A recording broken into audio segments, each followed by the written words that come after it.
খবর থেকে বিদেশের খেলার খবর নিয়ে এই মুহূর্তে আমি মৌসুমী রয়েছি আপনাদের সঙ্গে। শুরু করছি আপনাদের প্রিয় অনুষ্ঠান খেলা আর খেলা। ফুটবলের ডায়েরি নিবেদন করছে সংবাদ প্রতিদিন। সুনীল ছেত্রীর অবসর খবরটা শোনার পরই এক অদ্ভুত অনুভূতি হয়েছে। টাইম মেশিনে চড়ে মুহূর্তে পিছিয়ে গেছিলাম 22টা বছর। মোহনবাগান তাঁবু, ময়দান, গ্যালারি ভরা সমর্থক। মনে হয় এই তো সেদিনেরই কথা।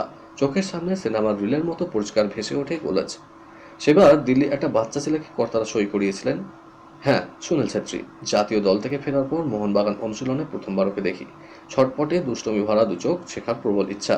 তবে সেই ছেলেই যে একদিন কিংবদন্তি হয়ে উঠবে তখন কল্পনাও করা যায়নি। পরবর্তীতে জাতীয় দল থেকে ক্লাব ফুটবল সুনীলের সঙ্গে অসংখ্য ম্যাচ খেলার অভিজ্ঞতা রয়েছে। মাঠের বাইরে দাদা ভাইয়ের মতো আমাদের সম্পর্ক। ওর বিদায়ী ম্যাচ আমাকেও আবেগতাড়িত করছে। তাই যতই কাজ থাকুক না কেন 6 জুন যুব ভারতীতে উপস্থিত থাকবো। আন্তর্জাতিক ফুটবলে ভাই শেষ ম্যাচ খেলতে নামবে, দাদা হিসাবে গ্যালারিতে তো থাকতেই হবে, বলছেন প্রাক্তন ফুটবলার রেনাডি সিং। খুদে ফুটবলারদের মাঠে ডেকে নিয়ে উৎসাহ দিলেন সুনীল। কথা বলেন বেশ কিছুক্ষণ। তবে এই অল্প সময়ে জুনিয়র ফুটবলারদের সঙ্গে কথোপকথনের পরেই গভীর অনুশীলনে ডুবে গেলেন ভারত অধিনায়ক, যার পাখির চোখ এখন কলকাতায় কুয়েত ম্যাচ। আগামী 6 জুন যে কোনো মূল্যে কুয়েতকে হারিয়ে অবসরের মুহূর্তটাকে স্মরণীয় করতে চাইছেন তিনি। পাশাপাশি এই ম্যাচটা জিতে অধিনায়ককে ফেয়ার অয়েল দিতে চান লিস্টনরাও। শিবির শুরু হয়েছে, 10 দিন কেটে গিয়েছে। এখন ইগর স্টিমার জোর দিচ্ছেন ফিটনেস ট্রেনিং এর উপরেই। ক্রিকেটের ডায়েরি। ক্রিকেট আমাকে অনেক কিছুই দিয়েছে, যদি সুযোগ পাই ক্রিকেটকে কিছু ফিরিয়ে দিতে পারলে ভালোই লাগবে, বলছেন হরভজন সিং। ভারতের সিনিয়র দলের কোচিং করতে ভাজ্জি কি উৎসাহী, তেমনই ইঙ্গিত দিলেন নিজেই। আসন্ন টি-20 বিশ্বকাপের পরই ভারতীয় দলের কোচের পদে মেয়াদ শেষ হবে রাহুল দ্রাবিড়ের। তার পরিবর্তে বেছে নিতে ইতিমধ্যেই নতুন কোচের পদে বিজ্ঞাপন দেওয়া হয়েছে।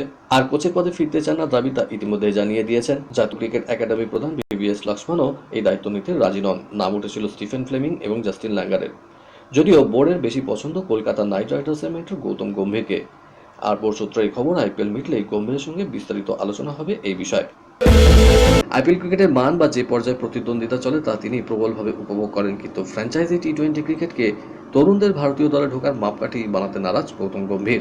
নাইট রাইডার্স মেন্টরের কথায় কতজন তরুণ ভারতের হয়ে টেস্ট ক্রিকেট খেলতে চায় তা নিয়ে সবচেয়ে বেশি উদ্বেগ দেখা যায়। আশা করব IPL ভারতীয় সুযোগ পাওয়ার শর্টকাট হবে না। সঙ্গে সঙ্গে যোগ করেন, ঘরোয়া ক্রিকেটের মান উন্নত হয়েছে। যেভাবে ঘরোয়া ক্রিকেটাররা IPL খেলতে চায় এবং টি-20 ক্রিকেটকে ঘিরে পরিশ্রম করে, তাতে মনে হয় তাদের বেশিরভাগ টি-20 খেলাতেই মনোযোগী। গম্ভীরের সাফ জবাব, আমি নিয়ম ভাঙি না, যতটা আক্রমণাত্মক হওয়া সম্ভব হতে চাই, কারণ আমার কাছে জেতাটাই গুরুত্বপূর্ণ। এটাকে আমার সমস্যাও বলতে পারেন। প্রাক্তন ক্রিকেটার বীরেন্দ্র সেহবাগ মনে করেন, বর্তমান ফর্মের বিচারে মাত্র 2 জন ক্রিকেটার মুম্বাই ইন্ডিয়ান্সের আগামী মৌসুমে দলে সুযোগ পাবেন। তারা হলেন সূর্যকুমার যাদব, জসপ্রীত বুমরা। বীরুর মতে রোহিত শর্মা, হার্দিক পান্ডিয়াকেও আগামী মৌসুমে মুম্বাই দলে রাখা উচিত নয়। বলছেন, একই সিনেমায় শাহরুখ খান, আমির খান, সলমান খানকে রাখলে সেই সিনেমা হিট করবেই, এমন গ্যারান্টি কি দেওয়া যায়? ভালো স্ক্রিপ্ট চাই, ভালো পারফর্মও করতে হবে, তেমনি ক্রিকেট মাঠেও বড় তারকাদের পারফর্ম করতে হবে। গ্যারি কাস্টানের পর আরও একটা বড় নাম দলের সঙ্গে যুক্ত করতে চাইছে পাকিস্তান ক্রিকেট বোর্ড। আসন্ন টি-20 বিশ্বকাপে ভিভ রিচার্ডসকে মেন্টর হিসেবে পেতে চাইছে তারা। তাকে দায়িত্ব দিতে দারুণ আগ্রহী পাকিস্তান বোর্ডের চেয়ারম্যান মহসেন নাকভি। ইতিমধ্যেই ওয়েস্ট ইন্ডিজের এই কিংবদন্তি ক্রিকেটারকে প্রস্তাব দেওয়া হয়েছে। পাকিস্তান ক্রিকেট বোর্ড সূত্রে খবর, পাকিস্তান ক্রিকেটাররা স্যার ভিভ রিচার্ডসকে দারুণ সম্মান ও শ্রদ্ধা করেন, তাই বোর্ড চায় তাকে মেন্টরের দায়িত্ব দিতে। আসন্ন টি-20 বিশ্বকাপে আফগানিস্তানের বোলিং পরামর্শদাতার ভূমিকা পালন করবেন ওয়েস্ট ইন্ডিজের প্রাক্তন জোড়া বোলার ডোয়েন ব্রাভো। এই সিদ্ধান্তের কথা জানিয়েছে আফগান ক্রিকেট বোর্ড। দুবারের টি-20 বিশ্বকাপ জয়ী ব্রাভো যোগ দেবেন আফগানিস্তানের প্রস্তুতি শিবিরে। আফগান ক্রিকেটাররা ইতিমধ্যেই পৌঁছে গিয়েছেন সেন্ট কিটসে। সেখানেই 10 দিনের শিবিরে চলবে আফগানিস্তানের প্রস্তুতি। ওয়েস্ট ইন্ডিজের হয়ে 295 আন্তর্জাতিক ম্যাচ খেলেছেন ব্রাভো। রান করেছেন 6423 এবং তার উইকেট সংখ্যা 363। IPL এর ঝড় তোলা দিল্লি ক্যাপিটালস দলের অস্ট্রেলীয় তারকা জেক ফ্রেজার ম্যাকগাককে টি-20 বিশ্বকাপের দলের রিজার্ভ তালিকায় রাখা হলো। কোচ অ্যান্ড্রু ম্যাকডোনাল্ড বলেন, IPL এ ফ্রেজার যা খেলেছে ওকে দলে রাখা দরকার বলেই মনে হচ্ছে। খেলার আরো খবর রয়েছে, কিন্তু এখন সময় একটা ছোট্ট ব্রেকের। ফিরছি ব্রেকের পর, সঙ্গে থাকুন।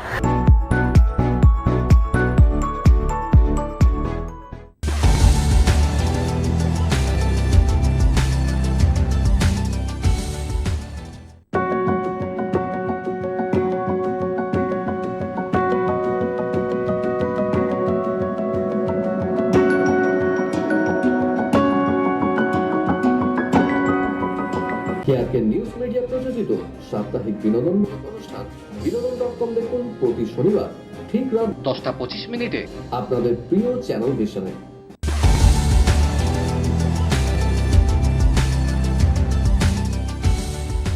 ব্রেকের পর আমি আমি আবার হাজির খেলা আর খেলাতে। বিদেশের ডায়েরি। ক্রিশ্চিয়ানো রোনাল্ডোর নেতৃত্বে 2016 সালে ইউরো চ্যাম্পিয়ন হয়েছিল পর্তুগাল। ইউরো 2024-এর জন্য পর্তুগাল দল ঘোষণা করেছিলেন রবার্ট মার্টিনেজ। ষষ্ঠবার ইউরো খেলতে যাচ্ছে CR7, এটাও একটা রেকর্ড। তিনিই দলকে নেতৃত্ব দেবেন। রোনাল্ডো মানেই রেকর্ড, তিনি মাঠে নামা মানেই একের পর এক রেকর্ড। ইউরোতে পর্তুগিজ মহাতারকার গোল সংখ্যা 14, খেলেছেন সর্বোচ্চ 25টা ম্যাচ। এবারে টুর্নামেন্টে গোল সংখ্যা এবং ম্যাচের সংখ্যা বাড়ানোর সুযোগ থাকছে CR7-এর সামনে। রোনাল্ডো ক্লাব আল নাসের এবার লিগ খেতাব জিততে ব্যর্থ। দল ব্যর্থ হলেও রোনাল্ডো কিন্তু গোল করে গিয়েছেন। আল নাসের হয়ে 33টি গোল করেন রোনাল্ডো, অ্যাসিস্ট করেন 11টি। 39 বছরের রোনাল্ডো ছাড়াও পর্তুগাল দলে রয়েছেন বর্ষিয়ান ডিফেন্ডার পেপে। 41 বছর 2 মাস 25 দিনে পেপেই বয়স্ক ফুটবলার টুর্নামেন্টের ইতিহাসে। লিভারপুলের নতুন কোচ হিসেবে দায়িত্ব নিলেন আর্নে স্লট। তার সঙ্গে দীর্ঘমেয়াদী চুক্তি হয়েছে 6 বারের ইউরোপিয়ান চ্যাম্পিয়ন এবং 19 বারের ইংলিশ চ্যাম্পিয়নদের। ইউগেন ক্লপের যুগের অবসান ঘটল লিভারপুলে। ক্লপের হাত ধরে 30 বছর পর 2020 সালে ইংলিশ প্রিমিয়ার লিগ জিতেছে দ্য রেডস। স্লট সাফল্যের বিষয়ে পরীক্ষিত। ফেইনোর্ডকে ডাচ খেতাব দিয়েছেন গত বছর। 1 জুন থেকে দায়িত্ব নেবেন স্লট। জানা গিয়েছে তার সঙ্গে ক্লাবের চুক্তি রয়েছে 2027 পর্যন্ত, যদিও ক্লাবের তরফে চুক্তির মেয়াদ নিয়ে স্পষ্ট করে কিছু জানানো হয়নি। স্লটের লিভারপুলে কোচ হওয়া প্রত্যাশিত ছিল। 45 বছরের এই কোচ এপ্রিল মাসে তার সঙ্গে লিভারপুলে আলোচনার বিষয়টি প্রকাশ্যে আনেন। ক্লপের উত্তরসূরি যে তিনি হচ্ছেন গত সপ্তাহে ঘোষণা হয়ে গিয়েছিল। জানুয়ারি মাসে গোটা ফুটবল দুনিয়াকে বিস্মিত করে ক্লপ জানিয়ে দিয়েছিলেন তিনি মরশুম শেষে লিভারপুলে ছাড়তে চান। আগামী 29 জুন থেকে কোপা আমেরিকা কাপ ফুটবল প্রতিযোগিতা শুরু হতে চলেছে আমেরিকায়। ইতিমধ্যেই কোপা আমেরিকাও 2টি আন্তর্জাতিক প্রীতি ম্যাচ খেলার জন্য 29 জনের আর্জেন্টাইন দল ঘোষণা করা হয়েছে। এই দলকে নেতৃত্ব দেবেন বিশ্বকাপ জয়ী অধিনায়ক লিওনেল মেসি। কোপা আমেরিকা ফুটবলে অংশ নেওয়ার আগে আর্জেন্টিনা 2টি প্রীতি ম্যাচ খেলবে আগামী 9 ও 11 জুন। ঘোষিত আর্জেন্টিনা দলে 2022 সালে বিশ্বকাপ জয়ী দলের অনেকেই দলে রাখা হয়েছে, তবে 3 জনকে বাদ দেওয়া হয়েছে এই দল থেকে। অবশ্য কয়েকটি নতুন নামও রয়েছে দলে। বিশ্বকাপের সেরা গোলরক্ষক এমিলিয়ানো মার্টিনেজকে দলে রাখা হয়েছে, যদিও তার চোট। তার সঙ্গে আরও 2 গোলরক্ষককে নেওয়া হয়েছে, তারা হলেন জেরোনিমো রুলি এবং ফ্র্যাঙ্কো আরমানি। টুকরো খবর।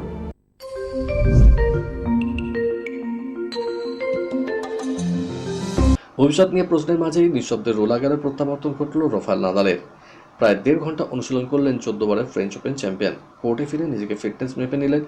ফ্রেঞ্চ ওপেনে খেলা নিয়ে এখনও কোনো সিদ্ধান্ত নেননি তিনি। নিজের শারীরিক ফিটনেস বুঝে তবেই সিদ্ধান্ত নিতে চান। এদিন নাদালের সঙ্গে ফিলিপস অত্রে কোর্টে ছিলেন কোচ কার্লোস মোয়া এবং বেশ কয়েকজন কোচিং স্টাফ। নাদালকে প্র্যাকটিসে স্বাগত জানান এদিন গ্যালারিতে প্রায় 6000 দর্শক। প্র্যাকটিস সেশন থেকে তার প্রিয় লাল মাটির সঙ্গে নিজেকে মানিয়ে নেওয়ার চেষ্টা চালালেন স্প্যানিশ কিংবদন্তি। প্রায় 2 বছর ধরে এখানে খেলেননি।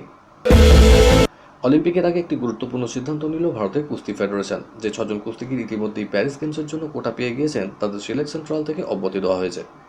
এই 6 জনের মধ্যে 5 জনই মহিলা। তারা হলেন ভিনেশ ফোগাত, অন্তিম পাঙ্গাল, আনসুম মালিক, নিশা দাহিয়া এবং ঋতিকা হুডা। ছেলেদের মধ্যে আছেন শুধুমাত্র আমান শেরওয়াত। 6 কুস্তিগিরই আবেদন করেছিলেন তাদের যেন আর সিলেকশন ট্রায়ালে অংশ নিতে না হয়, কারণ সেক্ষেত্রে চোট আঘাত পাওয়ার সম্ভাবনা থাকতে পারে, কমতে পারে পদক জয়ের সম্ভাবনাও। জাতীয় দলের কোচরাও এই বক্তব্যের সঙ্গে সহমত প্রকাশ করেছেন। তাই বিনেশদের এই আবেদন মঞ্জুর করেছেন WFI সভাপতি সঞ্জয় সিং। ইউরো 2024-এ ফ্রান্সকে সম্ভাব্য চ্যাম্পিয়ন হিসেবে এগিয়ে রাখছেন প্রাক্তন জার্মান ফুটবলার ফিলিপ ল্যাম। 2014 বিশ্বকাপ জয়ী জার্মান দলের অধিনায়কের মত, প্রতিভায় ভরপুর ফ্রান্সের ভারসাম্য বাকি দলগুলোর চেয়ে অনেকটাই ভালো। ল্যাম বলেছেন, কাতার বিশ্বকাপের দলটা কম বেশি ধরে রেখেছেন কোচ দিদিয়ার দেশ। তাছাড়া যে দলে কিলিয়ান এমবাপের মতো বিরল ঘরানার ফুটবলার থাকে, সেই দল সবসময় প্রতিপক্ষের চেয়ে অনেকটা এগিয়ে থাকে। আমি মনে করি খেতাবি দৌড়ে ফ্রান্স বাকি দলগুলোর থেকে এগিয়েই থাকবে। আয়োজক জার্মানির সম্ভাবনা নিয়ে লাম বলেছেন, সাম্প্রতিক সময়ে জাতীয় দলের ফল আশাতীত ভালো না হলেও নিজেদের দ্রুত শুধরানি দিয়ে ঘরের মাঠে জার্মানির সেরা ফুটবলই উপহার দেবে। কোচ ইউলিয়ান নগলসম্যান এবং টিম ডিরেক্টর রুডি ফয়লার রয়েছেন ওদের। গত সপ্তাহে থাইল্যান্ড ওপেনে চ্যাম্পিয়ন হওয়ার সুবাদে ডাবলস বিশ্ব ক্রমতালিকা 1 নম্বরে উঠে এলো সাত্বিক চিরাগ শেট্টি জুটি।